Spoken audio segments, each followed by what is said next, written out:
on Salam Media, and it is time for our health segment with the Dr. Nqobile Sithole. Today, we are going to be talking about cervical cancer.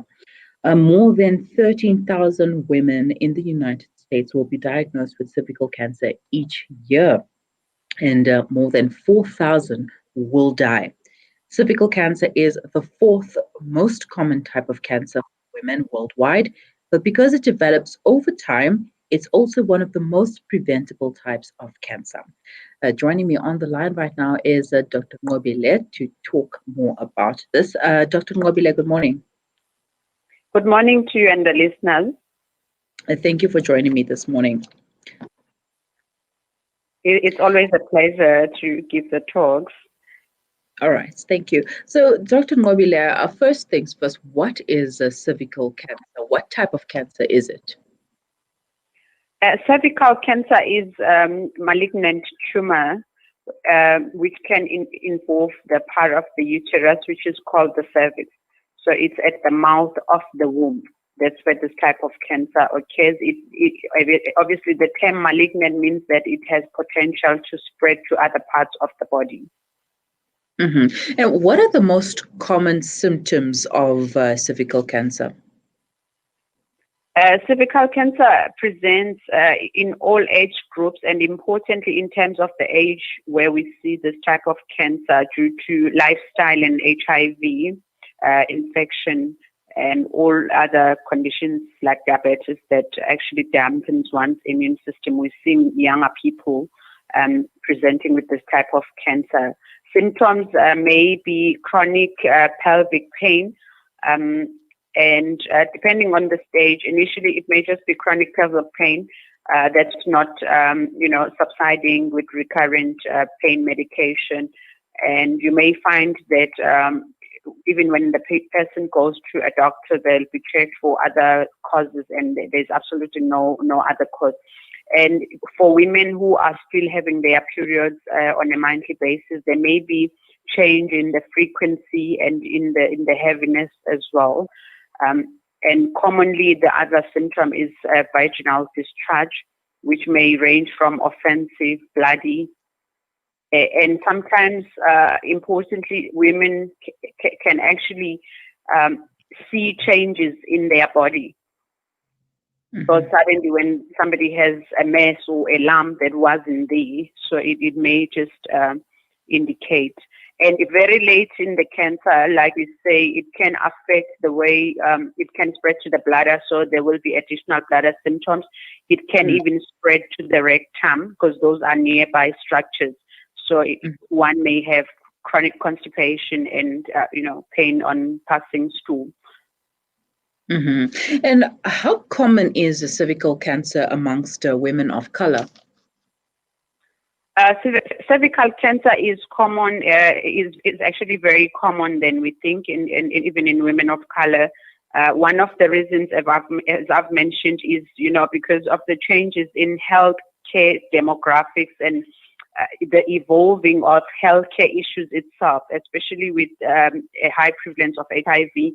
We are seeing a lot of this cancer even at women as young as the ages of 21. Hence, the importance of the vaccine, which has been, in fact, I think it's about 2-3 years that an HPV vaccine has been introduced in South Africa as part of routine vaccination for girls, particularly because of the high prevalence of this cancer. Mm-hmm. Now, speaking about that vaccine, are there any side effects associated with it? I mean, if it's for younger girls up to the age of 21 are getting this vaccine, are there any side effects? Importantly, for any particular vaccine or medication to be approved, there is no medication that does not have side effects. But importantly, the benefits always outweigh side effects in order for it to be approved. Mm-hmm. Okay. And what are the risk factors associated with cervical cancer? Risk factors mainly include a family history of cancer, And most of it importantly lies with lifestyle. So even women who have multiple partners who do not use protection, obviously are putting themselves at high risk of cancer. There's a big link between HPV virus, which is the human papilloma virus, as we have discussed in terms of the vaccine. And this type of virus is spread through, multiple sexual partners. And as a result, it actually changes the cellular structure in the cervix. So it can actually cause the cells to change their structure and to produce cancer in that part of the body. Hence, it's vital for any women from the ages of 21 or for any woman who is sexually active to do a pap smear at least 1 in 3 years before the ages of 40. And obviously, if there's any abnormalities, meaning there's abnormal cells, there's something called a CIN. It just means that there is cervical intracellular neoplasm. So this is basically saying there is change in the cells around the cervix. It hasn't confirmed that they are cancer cells. So that is an indication to do pap smears more frequently. At times, there are procedures where they just bend those abnormal cells because those are the cells that are most likely to develop into cancer cells. All right. Is there a possibility of the cancer returning? It is actually possible because a cell is a very tiny, it's the tiniest form of our bodies. So if we break it down, the little form that we can see under microscopy is a cell. So sometimes what happens, you find, is they may misdiagnose, say, a cancer and say, okay, it's only stage 1, meaning it's limited just to the inside part of the cervix, and remove that part. But because it may be microscopic, meaning the cells may be there and not cause any structural changes as yet, even on the wall of the vagina, for example. So you'd find they remove the cervix, and later on, in a year or in a 2 years' time, when one follows up, they find, oh no, the cancer cells have now started to emerge, because at the time when they investigated, probably it was not visible because it was probably microscopic and asymptomatic. Hence, it's important for any lady who's had cancer that's treated, that's gone to remission, to continue and follow up regularly with their doctor. All right. And how is it treated besides getting an HPV vaccine? So importantly, HPV vaccine is for prevention. Once you have the cancer, it's not going to help you. There are treatment modalities. Importantly, this type of cancer is treated by a gynecologist. So if your doctor finds that you have cervical cancer on a pap smear, for example, they will refer you to your doctor. There are procedures where they actually cut certain parts of the cancer if it's just limited to a certain part of the cervix. And then surgery is one of them. And sometimes they can do a total hysterectomy where they remove the womb and the cervix and every, female structures that they foresee that might carry the cancer. Chemotherapy and radiotherapy are other treatment modalities depending on the staging.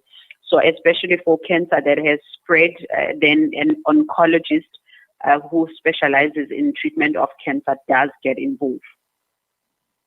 All right. And quickly, Doctor, tell us about a lifestyle that we should adopt so that we can prevent cervical cancer. Importantly, I'm sure families from Black parents to, females themselves are listening. So it's important to take the younger girls for HPV vaccine. The whole aim is so that even when they are exposed to this vaccine later on in their life, they are vaccinated. And importantly for us, it is things that we shouldn't be doing that we are doing, and things that we should be doing that we're not. Obviously, like we said, familial cancer contributes about 25% of the risk. of Mm-hmm. contracting or of developing this type of cancer. But the 75% lies with how the individual carries on their life. So to quit smoking, alcohol are some of those, issues that we see. We've mentioned safe sexual practices. We always ignore sexual health. That it's very important to sometimes obviously if one is a carrier, but to treat any sexually transmitted infection, because sometimes what happens is people have these abnormal symptoms and they just ignore them, and Mm. that's where the root of the cancer is. So even things like warts, where you suddenly see growths or ulcers, in your private part, it's important for you to seek medical help and have that treated, not just to sit at home and wait for it to go on its own. Because, certain types of cancers can actually just present as an ulcer, which, never heals. And eventually when there's a biopsy done, it reveals Mm-hmm. that it's cancer. Mm-hmm. All right. So So thank you so honestly, much. diet is also another, major issue. Diet, the things that we put and the things that we apply, like cosmetics, like some stuff that we use to smell nice, are actually some of the culprits which contain harsh chemicals that can actually be carcinogenic to our bodies. Mm-hmm. Yeah, that brings me to the question about douching and what is this steaming? Does that play any role in preventing cervical cancer, or would it be contributing to it? Importantly, the human, or rather the female, I'll call it reproductive system. It's Mm. got its own way to cleanse itself. Let me just put it that in a layman's term. And there is a particular pH there that the body needs to maintain. So the moment we introduce, perfumes, things that smell nice, or, all sorts of things, some people do them, for sexual enhancement and so on. Unfortunately, any foreign thing that we introduce to the body has some, bad effects. Mm-hmm. So just to clean with water is normal. In fact, even soap can irritate that area because it changes the pH. Then it alters the yeast in the area, and then one starts getting it discharge, itchiness, and all those symptoms. It's basically just because anything that you are introducing there, you are changing the pH around that area. So just washing with water is adequate to clean. Mm-hmm. All right. Thank you so much for your time, Dr. Nqobile. And please share your social media details with us. Listeners can follow me on all social media platforms, Instagram, Facebook. I am going as at Dr. Nqobile, DrNqobilesa, Dr. Nqobile SA. Listeners can even DM or ask any, particular questions, because our time on air is quite limited. Yeah. All right. So thank you so much for your time, Doctor, and have a wonderful day. Thanks. Same to you. That was Dr. Nqobile Sithole talking about cervical cancer, one of the most common causes, one of the most common cancers, rather, and it can present itself as something that is, just like a body pain, and you would not really know that it's a cancer unless and until you go for a pap smear. And speaking about pap smear, Discam is offering pap smears for 180 Rand up until the 11th of September. So make sure that you do go and get yourself checked out. It's 180 Rand, and you're probably not going to find it cheaper anywhere else. This is a special, has been running from the month of August, which was Women's Month, and now right up into September. You can follow Dr. Nqobile on social media. She's on Facebook, Twitter, and Instagram as Dr. Nqobile SA. That's Nqobile SA. And you can ask her your questions there. you would like to know anything about cervical cancer or any other conditions, or you can just leave them in the comment section below, or you can send them to us on WhatsApp. The number is 061 766 0355. Do stay with us. We will be right back.